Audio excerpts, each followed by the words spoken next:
He said she was just a coworker. I saw the text. They planned a weekend getaway on my birthday. I booked the same hotel, same floor, next room. When they opened their door, I was already sipping champagne with someone he'd never dare cross. Revenge, no. Just business and a little fun. Claire, could you grab us some coffee while we finish up here? Derek didn't even look at me as he dismissed me from the boardroom. The boardroom I had designed in the company I had co-founded. I smiled tightly, nodded, and stepped out while the 6 men continued discussing our Asian expansion strategy. The expansion I had researched for months. The strategy one had drafted. The connections I had cultivated. I wasn't always invisible. There was a time when Derek would proudly pull me forward at industry events, his hand warm against my back. This is Claire, my brilliant other half. The real brains behind Horizon Tech. He'd beam with genuine pride as I outlined our vision to potential investors. Back then we were equals. Partners in every sense. I remember the night that saved our company. 3 years ago, our first international deal was falling apart.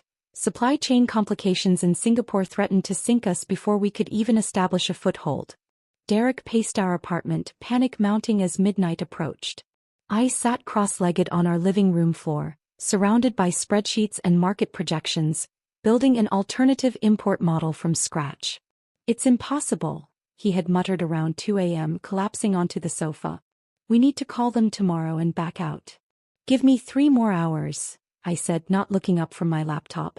By sunrise, I had reconstructed an entire supply network through Malaysia instead, with better margins and fewer regulatory hurdles. When I finally showed Derek, he lifted me into the air and spun me around our tiny living room. This is why I married you, he had whispered against my hair. You see solutions where others see walls. The board approved my plan unanimously. Our stock jumped 17% the following week. Now 3 years later, I stood in the break room making coffee for men who barely acknowledged me. The company had grown exponentially. We had offices in 4 countries, a workforce of over 300 people, and a valuation that made both of us paper millionaires. Somewhere during that climb, something fundamental had shifted. I carried the tray of coffees back into the meeting, distributing them silently. As I placed the last cup beside Derek, he glanced up briefly. Thanks, honey. Then turning to the board members, now, as I was saying about the Jakarta projections. My research, my insights, now delivered in his voice. I took my seat at the far end of the table. I hadn't always sat there. Once my chair had been right beside his. Week by week, meeting by meeting, I had been subtly relocated. First across from him. Then diagonal. Now practically at the door. Derek, I interrupted as he was midway through explaining my own data to the room. I think we should address the regulatory concerns I mentioned in the brief. They could impact our Q3 targets. The room fell awkwardly silent. Derek's smile remained fixed, but something cold flashed behind his eyes. I've got this covered, Claire. We'll discuss those minor details after the main strategy is approved. Minor details. The legal complications that could cost us millions. Actually, I'd like to hear Mrs. Hamilton's thoughts, said Roland, our oldest board member. His eyes were kind. He remembered who I was. Derek smoothly interjected, we're running short on time. My wife has prepared some notes on the matter. I'll have them distributed later. My wife. Not co-founder. Not CEO. Not even Claire, the financial strategist who had saved them from disaster multiple times. Just my wife. As if my Harvard MBA and decade of experience were merely charming accessories to my marital status. After the meeting, I confronted him in his office. Once our shared office, now just his, with my desk relegated to a smaller room down the hall. You completely dismissed me in there, I said, closing the door behind me. Derek sighed, loosening his tie. Don't be dramatic, Claire. I was managing the room. Those investors don't respond well to too many voices. Those investors were about to make a massive mistake based on incomplete information. Information I tried to provide. Everything worked out fine, he said, barely looking up from his phone. We got the approval we needed. That's not the point, and you know it. He finally looked at me, impatience etched across his features. What exactly is the point, then? That I didn't let you derail a critical meeting with technical minutiae? I stared at him, this stranger wearing my husband's face. The point is that you're erasing me from my own company. "You're overthinking this," he said, the dismissal so casual it stung. "We're just growing, adapting. Different phases require different approaches." Different approaches. Like him taking solo flights to conferences we used to attend together. Like forgetting our anniversary last month. Like coming home past midnight with the faint scent of unfamiliar perfume clinging to his collar. The signs had been accumulating for months. The distance. The dismissals. The way he'd check his phone and smile at messages that weren't from me. I wasn't blind, I just wasn't ready to connect the dots. That evening we hosted a company dinner at our home. As executives and their spouses mingled in our living room, I overheard Derek introducing me to a new client. "This is Claire, my wife. She keeps everything running smoothly behind the scenes." Behind the scenes. As if I were a stagehand rather than a lead actor in our success story. Something hardened inside me that night. As I served drinks and smiled at appropriate moments, I observed myself from a distance. This polished, efficient ghost of a woman I had become. Presentable. Polite. Powerless. 2 weeks later, Jenna Wallace joined our team as the new marketing director. Tall, ambitious, with sharp eyes that assessed everything as potential leverage. I watched how Derek leaned in slightly when she spoke, how his laugh became more genuine in her presence. During her first strategy presentation, she proposed rebranding efforts that directly contradicted my market research. Before I could speak, Derek was already endorsing her vision. "Brilliant perspective, Jenna. Fresh eyes are exactly what we needed." I sat silently watching this scene unfold like a spectator. Later, when I presented data showing why her approach might backfire in Asian markets, Derek pulled me aside. "Don't undermine the new talent," he whispered harshly. "It makes you look insecure." "It makes me look informed," I countered. "Her strategy ignores critical cultural factors." "You're being territorial." "This isn't like you, Claire." But it was exactly like me. The real me, the one who built this company with meticulous attention to detail and uncompromising standards. The me he used to value. I noticed how Jenna would touch Derek's arm during conversations. How meetings with her always seemed to run late. How he'd mention her name at dinner. Casual references that felt deliberate, testing my reaction. Then came the night I asked him directly about their relationship. We were in our kitchen, the remains of a barely touched dinner between us. "You and Jenna seem close," I said carefully. He didn't look up from his phone. "She's just a coworker." Just a coworker. The lie wasn't what broke me, it was how little effort he put into it. He didn't even respect me enough to craft a convincing deception. In that moment, something inside me shifted, not in anger but in perfect crystalline clarity. I saw the complete architecture of what my life had become, and more importantly, I glimpsed what it could be instead. I didn't want to be seen anymore. Not as the patient wife, the shadow co-founder, the woman who forgives and forgets. I wanted to be remembered. And feared. That night I began planning my resurrection. My birthday was approaching. My 40th, a milestone that once felt significant. Derek and I had talked about celebrating in Bali or Kyoto years ago, back when we still shared dreams. But as the date drew closer, I expected nothing beyond a perfunctory dinner, if that. 3 days before, I casually mentioned it over breakfast. "Any plans for Friday? I thought maybe we could try that new French place downtown." Derek barely looked up from his tablet. "Can't. I'll be in meetings all day." No apology. No suggestion for an alternative. Not even the pretense of regret. "All night too?" I asked, keeping my voice neutral. He sighed, finally meeting my eyes with that look of practiced patience he'd perfected. "It's the Jakarta deal. You know how important this is. We've been working on it for months." I nodded, sipping my coffee. "Of course. I understand." And I did understand, far more than he realized. The Jakarta deal had been finalized 2 weeks ago. I'd drafted the final terms myself. Later that morning, I needed to check our shared calendar for an upcoming vendor call. I logged into our synced accounts, a system we'd set up years ago for efficiency. Derek had grown careless with his digital footprint, assuming I'd never look. Why would I? I'd always been the trusting wife. A hotel reservation confirmation caught my eye. The Grand Metropolitan, booked for 2 nights starting on my birthday. The reservation wasn't for a business suite but for the panorama room, the same one where we'd celebrated our 5th anniversary. The coincidence felt too pointed to be accidental. My heart didn't race. My hands didn't shake. Instead, a strange calm descended over me as I clicked through to his email, finding the booking confirmation. Guest names: Derek Hamilton and guest. In related emails I found his flight booking, not to Jakarta but a domestic flight. One person only. No meetings. No international deal. I hesitated for only a moment before opening his synced text backups. We'd connected our devices years ago when traveling internationally made communication difficult.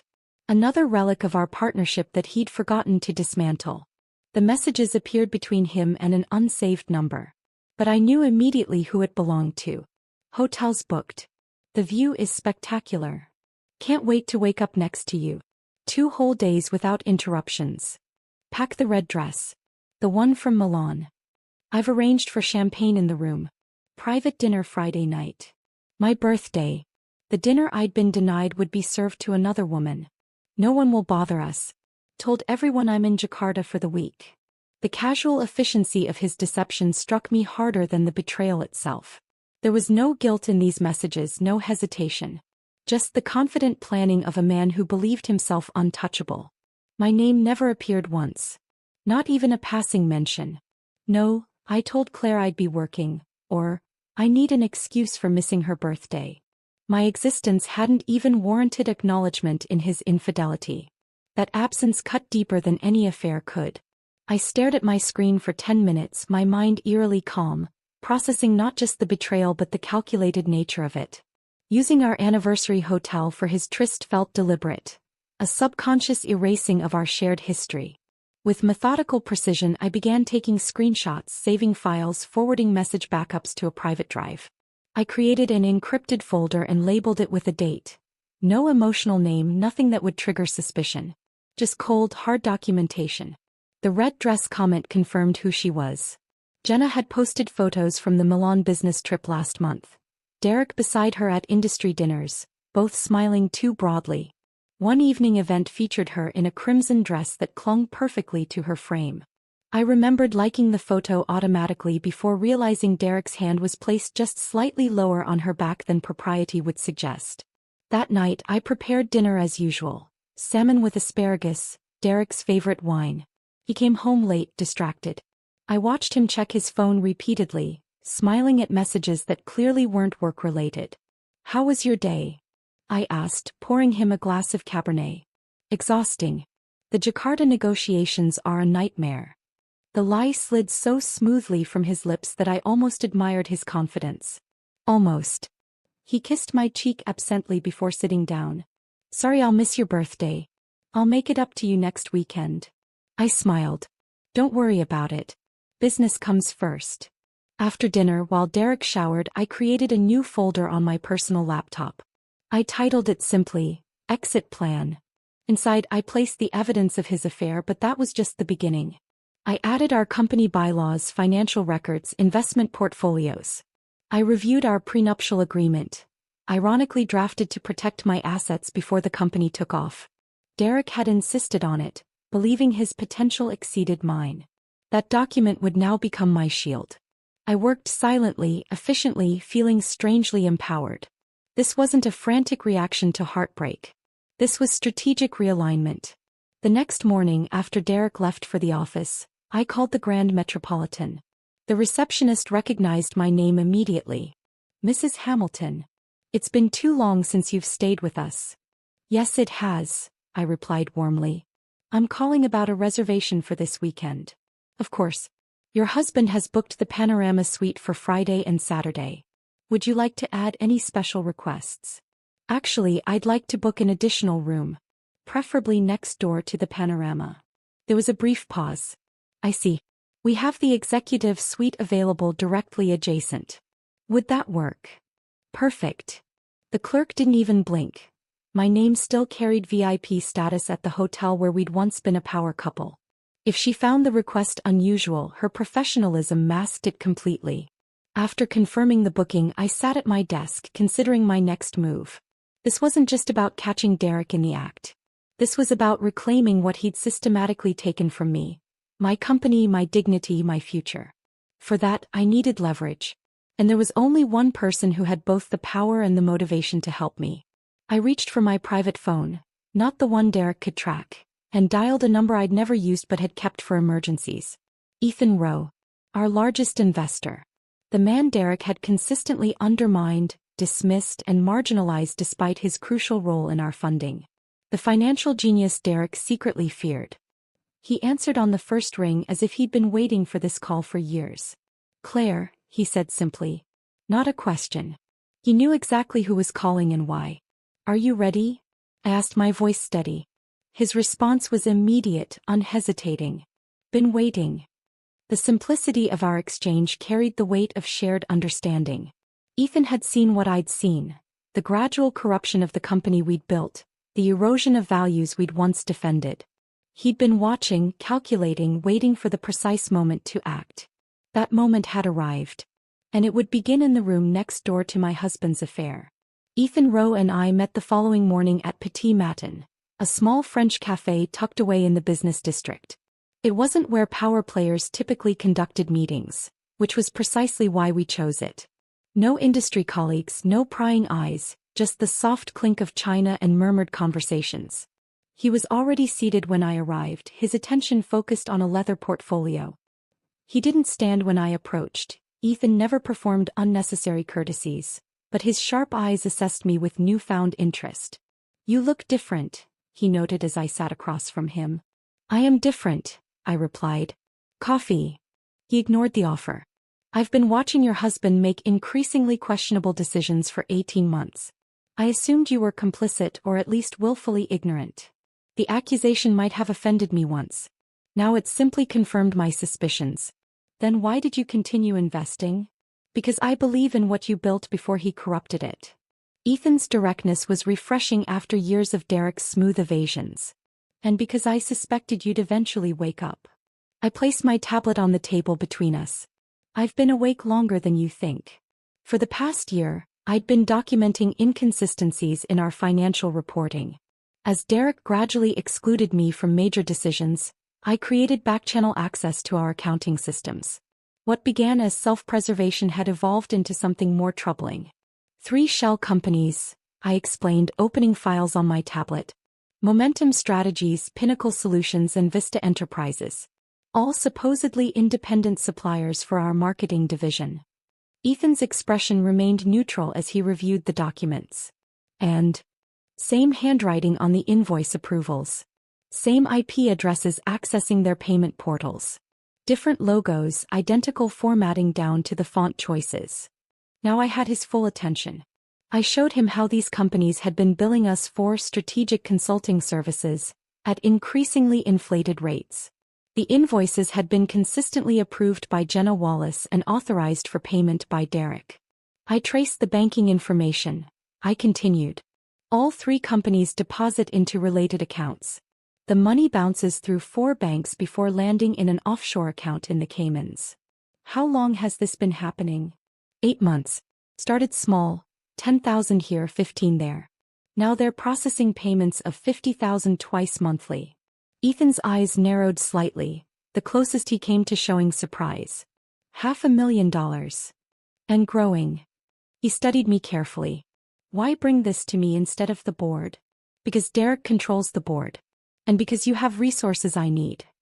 What I needed was a forensic auditor who could officially trace and document what I'd already discovered. Someone with credentials that couldn't be dismissed, whose findings would stand up to legal scrutiny. Someone outside Derek's sphere of influence. Ethan nodded once, decision made. "I know someone. Discreet, impeccable reputation." "How quickly can they work?" "Give me 3 days." We met again the following week. Same cafe, same table. This time Ethan brought a thumb drive. "Your suspicions were correct," he said without preamble. "The money trail is even more elaborate than you suspected, but it all leads back to Derek and your marketing director. They've created quite the scheme, sophisticated enough to fool standard audits, but not forensic investigation." I felt no satisfaction at being right. Only a cold fury that had been building for months. "The question is," Ethan continued, "what do you want to do with this information?" It was the crucial question. I could take this evidence to the authorities immediately. Derek would likely face criminal charges. The scandal would damage the company, but we'd survive. It would be swift, devastating justice. But that wasn't what I wanted. I want control, I said simply. Not revenge. Control. Ethan's mouth twitched, almost a smile. Then we need to be strategic.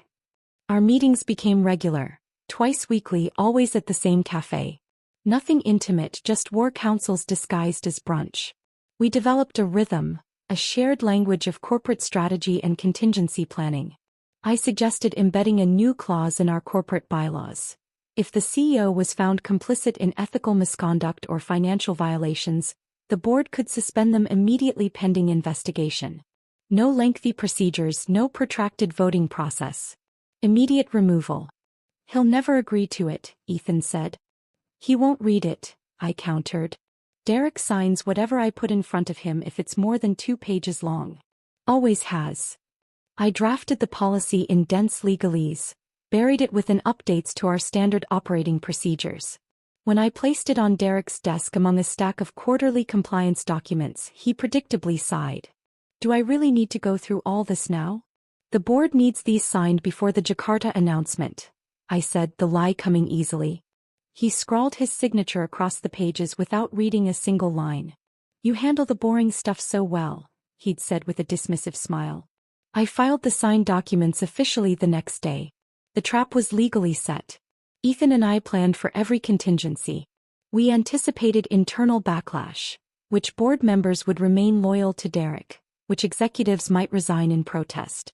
We prepared for PR fallout, drafting statements emphasizing corporate governance and ethical standards.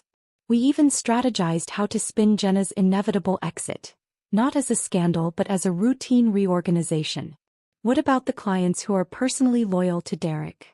Ethan asked during one of our sessions. I've been managing those relationships from the shadows for years, I replied. Most don't even realize how much they've been dealing with me rather than him. And the media? They'll want the salacious angle, executive affair, corporate scandal. We control the narrative by focusing exclusively on the financial impropriety. The personal aspects remain private. I didn't want Derek jailed or publicly humiliated for his affair. That was between us. What I wanted was to dismantle the power structure he'd built. His reputation as a visionary, his control over my company, his inflated pride. I wanted him removed like the cancer he had become in the organization we'd created together. Ethan studied me with something approaching respect. Most people in your position would want blood. This isn't about revenge, I said. It's about surgical extraction. Clean, precise, effective. The plan crystallized over those weeks of careful plotting. We would confront Derek with the evidence at the next board meeting, scheduled for the Monday after my birthday. The timing wasn't coincidental. While he was indulging in his weekend tryst, I would be finalizing his professional demise. But as the date approached, I realized something was missing. The financial evidence was damning but clinical. The personal betrayal existed in a separate compartment of my mind. They needed to converge. I want to witness his reaction, I told Ethan during our final planning session. Not just in the boardroom. I want to see the moment he realizes everything is collapsing. Ethan considered this. You've booked the room next to theirs. Yes. Then perhaps I should join you there. His voice remained professional, but there was a glint in his eyes. For maximum impact. The idea took shape between us. Not just financial evidence but a physical confrontation. Not just professional consequences but personal ones. The perfect convergence of every betrayal. The operation date? Ethan asked. My birthday, I confirmed. This Friday. Friday morning dawned clear and bright. My 40th birthday. No calls, no messages from Derek. His silence confirmed everything. I packed my overnight bag methodically, selecting each item with purpose. The pearl gray suit I'd worn when we signed our first major contract. The diamond earrings he'd given me on our 10th anniversary.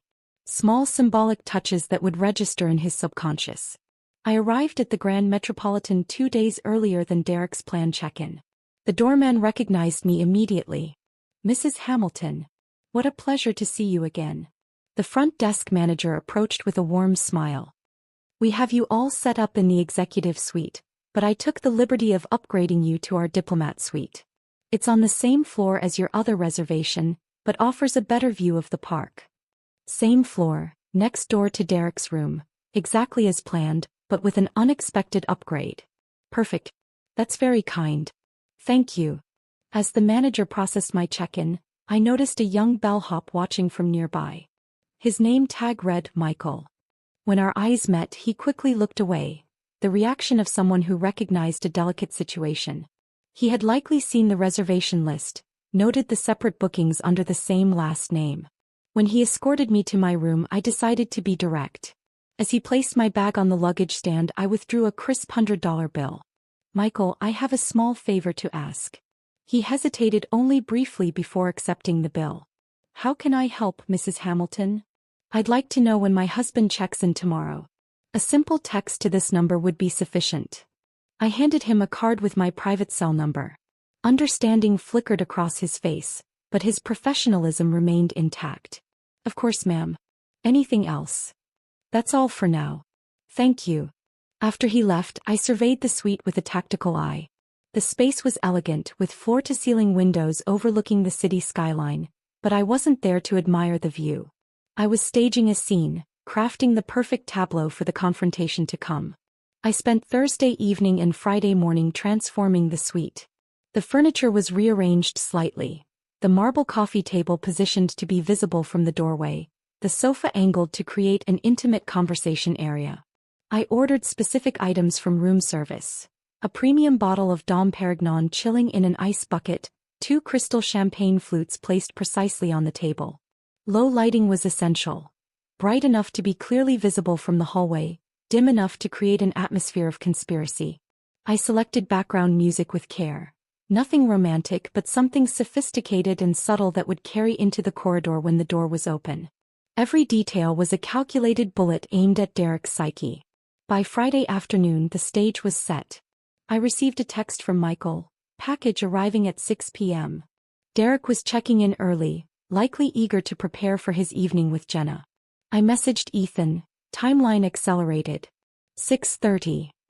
His response was immediate, confirmed. I dressed with deliberate care. A black dress that was elegant without being provocative. Professional makeup, hairstyled in the sleek updo I wore for major business presentations. The armor of a CEO, not a scorned wife. At 6:27, a discreet knock announced Ethan's arrival. He entered carrying a leather briefcase, his expression as impassive as ever. "They're here," he said without preamble. "Checked in 12 minutes ago." The woman went to the hotel bar while he inspects the room. Of course, Derek would want to ensure everything was perfect before bringing Jenna up. His predictability had become my advantage. Ethan opened his briefcase on the coffee table, extracting a thick manila envelope sealed with tamper-evident tape. 50 pages of evidence, notarized and time-stamped. Bank records, transaction histories, corporate filings for the shell companies. The forensic accountant's full report. Everything. We spread the documents across the table, arranging them to be visible but not obviously displayed. Evidence hiding in plain sight. The board members have been notified of an emergency meeting Monday morning, Ethan continued. The agenda doesn't specify details, but I've spoken personally with the 4 members we need for a majority vote. And they're prepared to act? They're prepared to listen. The evidence will do the rest. We reviewed everything one last time. Export manifests that revealed the fraudulent billing schemes, forensic accounting reports tracing the money flow, board protocols for emergency suspension. The legal framework was airtight. The policy change I'd sneaked past Derek would be his undoing. Our interaction remained strictly professional. No touching, no flirting. Despite what Derek would soon assume upon seeing us together, Ethan and I weren't lovers. We were co-conspirators united by a common goal. The intimacy between us was intellectual, not physical. At 7:15, voices drifted from the hallway. Laughter, light and flirtatious. The distinctive click of Jenna's heels on marble. "They're coming," I whispered, moving to the door. I opened it just enough for a slice of light to spill into the hallway, not fully ajar but clearly intentional. From the corridor, one would glimpse the champagne, the papers, 2 figures in intimate consultation. The perfect visual ambiguity. Ethan positioned himself beside me, partially visible from the hallway. "Remember," he murmured, "no matter what he says, let him speak first." The power is in his reaction. I nodded, heart steady. This wasn't about emotion. It was about execution. The voices grew closer. Keys jangled as Derek unlocked his suite. Wait until you see the view, he was saying. Worth every penny. Jenna's response was lost as I focused on controlling my breathing. The moment was approaching. The culmination of months of planning, years of diminishment, a lifetime of underestimation. I stood motionless, calculating the exact second when Derek would notice my partially open door. The lighting was designed to catch peripheral vision. Not obvious but impossible to miss. After dinner I thought we could. Derek's voice cut off abruptly. He'd seen it. I didn't breathe. I waited. One beat. Two. Silence hung in the hallway. Then cautious footsteps approached. The door across from mine opened wider as Derek stepped into view. Our eyes locked through the deliberate gap I'd created. Behind him, Jenna appeared, her scarlet dress exactly as promised in the texts. Her hand rested possessively on Derek's arm until she registered the frozen tableau before her. The moment crystallized exactly as I'd choreographed. Derek's face transformed in seconds.